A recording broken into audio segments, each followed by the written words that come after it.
కూచిపూడి అన్న పదం కొత్త ఆట నేర్చిందా పాపలాంటి లేత పదం పాఠశాలగా కూనలమ్మ జానపదం పల్లె దాటి వచ్చిందా చవళిల జానతనం పాట చూపగా కుంచెలో దాగే చిత్రాలు ఎదురొచ్చేలా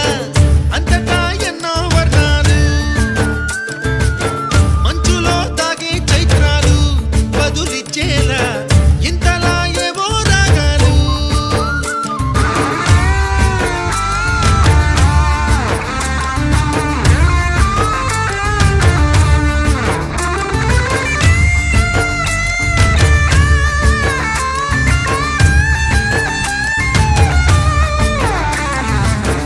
ఆకతాయి సందడిగా ఆగలేని తొందరగా సాగుతున్న ఈ పయనం ఎంతవరకో రేపు